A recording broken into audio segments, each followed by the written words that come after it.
अस्सलाम वालेकुम। कैसे हैं आप तमाम लोग? उम्मीद करती हूँ कि आप सब खैरियत से होंगे। आज मैं आपसे बात करूँगी नोज़िया और वोमिटिंग के बारे में। यानी प्रेगनेंसी में जी घबराना और उल्टियाँ होना, ये गर्भावस्था प्रेगनेंसी में होने वाली सबसे कॉमन तकलीफ़ों में से एक तकलीफ़ होती है। तो आज मैं इस वीडियो के ज़रिए आपको ये बताऊँगी कि प्रेगनेंसी के अंदर गर्भावस्था के दौरान ये जी घबराना और उल्टे होना ये क्यों होता है? और किन औरतों, किन महिलाओं में इसके बढ़ने की संभावना ज़्यादा होती है और अपने खाने-पीने की किन चीज़ों का ध्यान रख कर के हम जी घबराना और उल्टे होने से बच सकते हैं? और कौन-सी कंडीशन में हम अपनी गायनेकोलॉजिस्ट से, अपने डॉक्टर से कंसल्ट कर सकते हैं? तो आइए जानते हैं इस इन तमामी बातों को। तो प्लीज़ आप मेरी वीडियो में बने रहें, मेरी वीडियो को लास्ट तक देखें, बिल्कुल भी स्किप ना करें। और अगर आपने अभी तक मेरे चैनल को सब्सक्राइब नहीं किया है, तो प्लीज़ आप मेरे चैनल को सब्सक्राइब करिए, मुझे लाइक करिए और शेयर करिए। मैं डॉक्टर ज्वेरिया, गायनेकोलॉजिस्ट, जेबी हेल्थ केयर सेंटर, मुरादाबाद। तो देखिए गर्भावस्था यानी प्रेगनेंसी में ये शिकायत जो है नोज़िया, वोमिटिंग की यानी जी घबराना और उल्टी होना ये बहुत ही कॉमन होता है। लगभग 75% महिलाओं में प्रेगनेंसी में ये शिकायत होती है और ये लगभग 6 हफ्तों से 14 हफ्तों के लिए ज़्यादा रहती है, यानी डेढ़ महीने से 3 महीने तक ये रहती है। कुछ महिलाएँ ऐसी होती हैं जिनको पहले महीने से 9 महीने तक ये शिकायत कंटिन्यू रहती है। अब बात करते हैं कि प्रेगनेंसी में ये जी घबराना और उल्टी होना ये होता क्यों है? इसके क्या कारण होते हैं? तो देखिए आपके अंदर एक हॉर्मोन्स होता है एचसीजी। तो जब उस आपके शरीर के अंदर जब उसकी वैल्यू, उसकी तादाद बढ़ जाती है, तो ये प्रेगनेंसी में जी घबराना और उल्टी होने की समस्या हो जाती है। इसी तरह से जब आपके शरीर के अंदर ग्लूकोज़ की कमी हो जाती है, तो उसकी कमी की वजह से भी जी घबराना और उल्टी होना जैसी शिकायत हो जाती है। इसी तरह से उन किन औरतों में ज़्यादा होती है, ये उन औरतों में भी ज़्यादा होती है जिनको ट्विन्स होते हैं, यानी जिनके पेट में 1 नहीं 2 बच्चे होते हैं। तो ज़ाहिर-सी बात है जब उनके पेट में 1 नहीं 2 बच्चे हैं तो उनको जी घबराना और उल्टी होने की शिकायत भी ज़्यादा रहेगी। वैसे तो ये भी कहा जाता है कि जो फीमेल चाइल्ड होते हैं, यानी लड़की होती है गर्भ में तो ज़्यादा उल्टियाँ वोमिटिंग होती है, चक्कर आते हैं, जी घबराने की शिकायत ज़्यादा होती है और अगर मेल होता है यानी बॉय होता है, लड़का होता है तो ये शिकायत कम होती है। और ये जेनेटिक भी हो सकती है, यानी अगर आपकी माँ को है या अपनी बहन को तभी भी ये हो सकती है। और इसी तरह से अगर माइग्रेन किसी को है माइग्रेन, तो माइग्रेन की सूरत में भी ये जी घबराना और उल्टी होने की शिकायत बहुत ज़्यादा हो जाती है। या इसी तरह से ये आपकी पहली प्रेगनेंसी है, आपका पहला बच्चा है, तो उस कंडीशन में भी जी घबराना और उल्टी होने की शिकायत ज़्यादा होती है। तो देखिए प्रेगनेंसी यानी गर्भावस्था में ये जी घबराना और उल्टी होने की जो शिकायत है कभी भी हो सकती है। सुबह में भी हो सकती है, दोपहर में भी हो सकती है, शाम को भी हो सकती है। इसका कोई पर्टिकुलर टाइम डिसाइड नहीं है, ये पूरे दिन में कभी भी हो सकती है। बट हम इसको मॉर्निंग सिकनेस कहते हैं।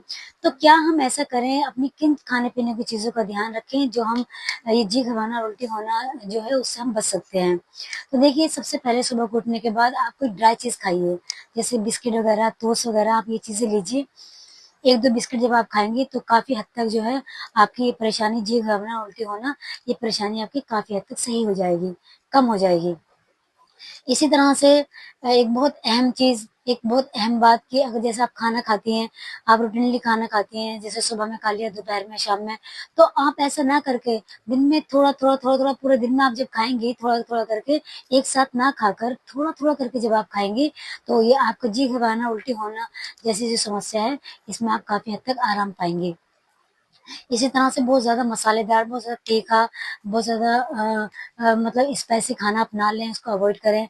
अपना होममेड खाना खाएँ, बाहर का खाना आप बिल्कुल ना खाएँ। जब आप ये सारी चीज़ें करेंगे, अपनी बॉडी को डिहाइड्रेट रखें, मतलब हाइड्रेट रखें, डिहाइड्रेट ना रखें। अगर आप अपने जिस मात्रा में आपको लिक्विड लेना है, उस मात्रा में आप लिक्विड लेंगी और अपनी आपकी बॉडी हाइड्रेट रहेगी, तो फिर आपका ये जी घबराना, उल्टी होना है, इस समस्या से भी आप बच सकती हैं। क्योंकि जब आपकी बॉडी के अंदर पानी की कमी हो जाती है, तो उस कंडीशन में भी जी घबराना और उल्टी होने जैसी समस्या हो जाती है। इस देखिए हर महिला के अंदर कुछ ऐसी चीज़ें होती हैं जो कि प्रेगनेंसी के अंदर जी घबराना और उल्टी होने जैसी समस्या को बढ़ा देती हैं। जैसे किसी महिला को किसी पर्टिकुलर स्मेल यानी खुशबू से जी घबराना उल्टी होने की शिकायत हो जाती है, किसी को धुएँ की खुशबू से, किसी को पेट्रोल की खुशबू से। इसी तरह से कुछ महिला को जैसे रोटी बनाती हैं, रोटी जल जाती है उसकी खुशबू से, कुछ महिला को गोश्त की खुशबू से। तो ये जितनी भी चीज़ें हैं, जो आपको प्रॉब्लम क्रिएट कर देती है, प्रॉब्लम पैदा कर देती है, तो आप उन चीज़ों को अवॉइड करेंगे तो इंशाल्लाह आपका ये जी घबराना और उल्टी होने की समस्या काफ़ी हद तक कम हो जाएगी। इसी तरह से कुछ खुशबुएँ, कुछ स्मेल ऐसी हैं, जिनकी खुशबू, जिनकी स्मेल से जी घबराना, उल्टी होने की शिकायत बहुत ज़्यादा कम हो जाती है, दूर हो जाती है। जैसे मिंट की खुशबू, ऑरेंज फ्लेवर, लेमन फ्लेवर, तो ये कुछ स्मेल ऐसी हैं। इसी तरह से जिंजर, जिंजर जो होता है यानी अदरक, तो कुछ लोग जो है वो जी घबराना, उल्टी होना जिनको होता है तो उसकी मतलब परेशानी को दूर करने के लिए कुछ लोग जिंजर का इस्तेमाल करते हैं, यानी अदरक का। अदरक की चाय बनाते हैं, बहुत से लोग अदरक को चबा-चबा के खाते भी हैं।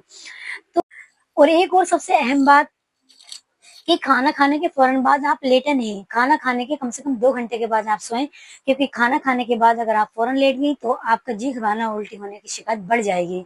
इसी तरह से आप भूखा रहना अवॉइड कीजिए, आप भूखी नहीं रह सकती, अगर आप भूखे पेट रहेंगी, तो आपको ये समस्या और ज़्यादा बढ़ जाएगी।